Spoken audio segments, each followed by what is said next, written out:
Hello to all students. Pteridophytes पढ़ रहे थे और टेडोफाइट्स में आपके एक टॉपिक है Rhynia and हॉनियोफाइटोन।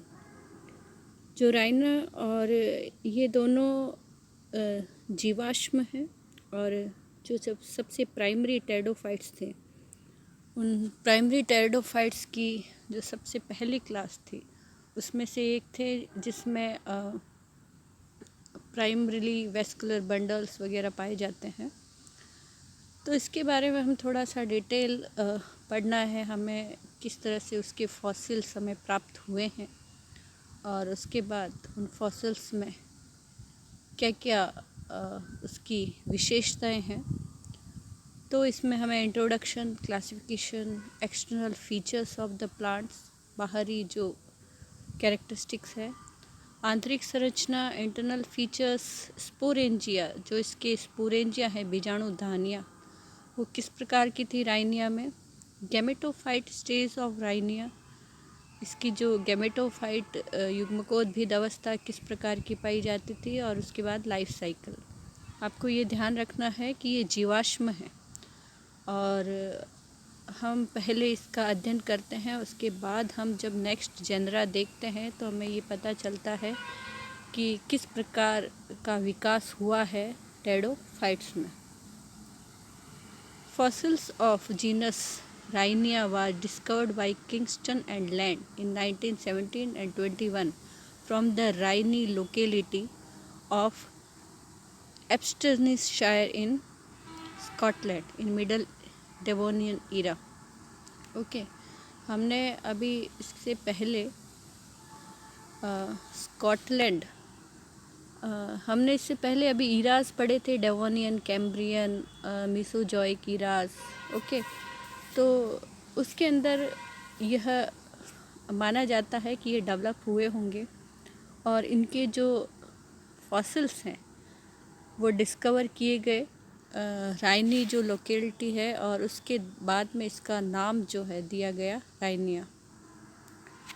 According to Parihar, the Chat deposit of Rhynie, originally thought to be a Middle Devonian, are now believed to be a Lower Devonian. अब middle, lower और उसके बाद जो एडवांस डेवोनियन होते हैं उसके आधार पर उनका थोड़ा सा इस तरह से फाइंड आउट किया गया कि ये उस वक्त उत्पन्न हुए होंगे, about 390 to 374 million year ago. The specimen are so well preserved that they give detailed information about the form and structure of very primitive vascular plants. इनके जो जीवाश्म मिले उनको इस तरह से संरक्षित किया गया, ओके, ताकि हमें उसकी जो स्ट्रक्चर है उसके बारे में इंफॉर्मेशन मिल सके। और सबसे पहले प्राइमरी वेस्कुलर प्लांट्स हैं ये। Rhynia is a single species genus of Devonian vascular plant. Okay, तो एक ही जीनस और स्पीसीज भी एक ही प्लांट है राइनिया की, और वो डेवोनियन पीरियड आप याद रखें। क्लासिफिकेशन में ये टेडोफाइट्स में आते हैं, सब डिवीज़न साइलोफाइटा है। उसके बाद क्लास है साइलोफाइटोप्सिडा, ऑर्डर साइलोफाइटेल्स, और जो फैमिली है वो राइनिएसी और जीनस इसका राइनिया माना जाता है। एक्सटर्नल फीचर्स क्या है, बाहरी जो इसके लक्षण हैं वो क्या है प्लांट्स के। Kingston and Land 1951 thought and supported by the testimony that those times the plant grow in swampy masses near the volcanoes. उन्होंने यह एस्टिमेशन लगाया कि ये जो है किसी वॉल्केनो के आसपास जो स्वाम्पी मार्सेस हैं वहाँ पर इनकी ये ग्रो हुए होंगे। The genus is named after the locality and possesses two species, Rhynia or Rhynia major. Okay, दो species, the Rhynia major and R. Genivogeni were herbaceous plant. ये herbaceous plant थे, and R major was larger than R. Genivogeni. Major जो था, major था दूसरी वाली species से, The plant was differentiated into horizontally creeping rhizome and upright branches shoot without leaves. They were rootless. Okay ये जो plants है आप इसकी डायग्राम देखिए। डायग्राम में कहीं पे भी पत्तियां दिखाई नहीं दे रही है, एरियल शूट है और नीचे राइजोम है, रूट्स नहीं दिखाई दे रही है। राइजोम से राइजॉइड्स निकले हुए हैं जो रूट हेयर्स की तरह काम में आते हैं। और सबसे ऊपर की तरफ ये देखिए स्पोरेंजिया लगी हुई है, पत्तियां नहीं पाई जाती है इसमें। तो ये प्राइमरी टेरिडोफाइट्स हैं। The aerial stem of R major were around 50 cm high and 1.5 mm to 6 mm in diameter. Okay तो 50 सेंटीमीटर बहुत ज़्यादा हाई नहीं होता है, छोटा सा प्लांट है। और जो दूसरा वाली स्पीसीज़ है वो गेनी वर 20 सेंटीमीटर, सिर्फ 20 centimetre in height and 1 to 3 mm in diameter. तो ये इसकी थोड़ी सी आप इससे पता लगा सकते हैं कि ये कितने दिखाई देने में कितने ऊंचे होंगे। द एरियल ब्रांचेस व सिलेंड्रिकल, नेकेड, लीफलेस, डाइकोटोमियस, फ्रॉग्ड, दो डाइवर्ट, दो भागों में विभक्त एंड टैपरिंग, जो टैपर है आगे ऊपर की तरफ ये तीखे पाए जाते हैं एपिक्स में।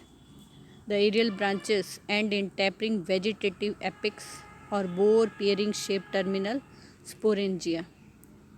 या तो पियर शेप टर्मिनल स्पोरेंजिया पाई जाती है या फिर टैपरिंग एपिक्स पाए जाते हैं, तीखे कोने वाले शीर्ष भाग पाए जाते हैं इसमें। जो इंटरनल ऑर्गेनाइजेशन है of the rhizome as well as the aerial stem was practically similar in both species of Rhynia except the some of the slenderest twig of R. guinevogini were destitute of any vascular structure. जो इसकी rhizome है या इसका बाहर वाला भाग है stem, वो दोनों सेम से ही हैं। उनकी जो हम एनाटॉमी देखते हैं तो same type of vascular structure पाया जाता है। तो हम एरियल स्टेम का जो अगर इसका टीएस काटा जाए स्टेम का तो वो इस प्रकार से दिखाई देता है। इसमें देखिए सबसे पहले हम जब भी एनाटॉमी डिस्क्राइब करते हैं तो सबसे पहले एपिडर्मिस के बारे में बताते हैं। इसमें स्टोमेटा पाए जाते हैं, यहाँ आप देख सकते हैं। उसके बाद एपिडर्मिस है, एपिडर्मिस के बाद कॉर्टेक्स है। कॉर्टेक्स भी दो प्रकार का है, इनर और आउटर। जो एकदम कंटिन्यू सेल्स हैं वहाँ आउटर कॉर्टेक्स कहते हैं, और इनर कॉर्टेक्स में गैप है, बहुत सारे इंट्रासेल्युलर स्पेसेस हैं। उसके बाद जाइलम है जो बहुत ही फ्लोएम, और जाइलम जो बहुत ही प्रोटोजाइलिक टाइप है, बहुत सिंपल टाइप ऑफ। और स्टोमा भी देखिए, स्टोमा पाए जाते हैं इसमें। एपिडर्मल सेल्स हैं और गार्ड सेल्स हैं। जैसा हम स्टोमेटा देखते हैं उस तरह के स्टोमेटा एरियल शूट पर पाए जाते हैं। तो एपिडर्मिस किस प्रकार के है? It was the outer most single layered envelope covered by A thick layer of cuticle. इसमें आप यहाँ पर एक एपिडर्मिस के ऊपर थिक लेयर पाई जाती है क्यूटिकल की। उसके बाद epidermis of the aerial shoot was interrupted by stomata. तो ये स्टोमेटा हैं, इनके द्वारा इंटरप्टेड होती है, कंटिन्यू नहीं पाई जाती। स्टोमेटा जो लीफ पर पाए जाते हैं, लीफ यहाँ है नहीं, तो एरियल शूट पर स्टोमेटा पाए जाते हैं। Each stomata have two guard cells, therefore the rhizome did not contain any stomata. Okay जो स्टोमेटा है उनमें गार्ड सेल पाई जाती हैं, और राइजोम में जो है स्टोमेटा नहीं पाए जाते हैं। ये डिफरेंस है एरियल शूट और राइजोम के बीच में। The rhizome possessed unicellular rhizoids on its surface. तो अगर आपको डिफरेंट बताना हो कि राइनिया के शूट में और राइजॉइड की आंतरिक संरचना में किस प्रकार से डिफरेंस होता है, तो आप बता सकते हैं कि जो स्टोमेटा नहीं पाए जाते राइजोम में, और राइजोम में राइजॉइड्स पाए जाते हैं जो स्टेम में नहीं पाए जाते। उसके बाद एपिडर्मिस के बाद एक वेल ऑर्गेनाइज्ड कॉर्टेक्स पाया जाता है जो 2 जोन में पाया जाता है, आउटर और इनर। जो आउटर कॉर्टेक्स है उसमें हाइपोडर्मिस पाई जाती है, एकदम कंटिन्यू कुछ आयताकार कोशिकाएं पाई जाती हैं। और उसके बाद आउटर कॉर्टेक्स जो है उसमें 1 से 4 सेल लेयर्स पाई जाती है जो कॉम्पैक्टली अरेंज होती है, कॉम्पैक्ट या संघनित रूप से व्यवस्थित पॉलीगोनल पैरेन्काइमेटिस सेल पाई जाती है without any intercellular spaces. This region perhaps represent hypodermis. Okay. और इनर जो कॉर्टेक्स है उसमें ब्रॉड जोन या काफ़ी बड़ा पाया जाता है inner cortex was composed of spherical parenchymatous cell with large intercellular spaces। Okay, तो इसके अंदर काफ़ी स्पेस पाया जाता है। The indicate the inner cortex was the chief photosynthetic region. ऐसा लगता है कि जैसे जो पर्ण मध्योतक कोशिकाओं में जिस प्रकार का अरेंजमेंट होता है उस प्रकार का इसमें पाया जाता है। A protostele was present in the central part of the axis as well as rhizome। Steel पाया जाता है सिलेंडर जिसमें पेरिसाइकल एंडोडर्मिस और जाइलम फ्लोएम पाए जाते हैं। तो सबसे पहले फ्लोएम पाया जाता है बाहर की तरफ, फिर जाइलम में सिर्फ ट्रैक्टेट्स पाई जाती है विद एनुलर और स्पाइरल थिकनिंग। ओके, तो बहुत ही सिंपल टाइप का एक, आपको इसमें ज़्यादा हेडेक लेने की ज़रूरत नहीं है। अगर आप एक बार ध्यान से देखते हैं तो इसके बारे में आपको याद हो जाएगा, ज़्यादा इसमें समस्या नहीं है। The phloem was represented by 4 or 5 layer of thin walled elongated cell with oblique end walls.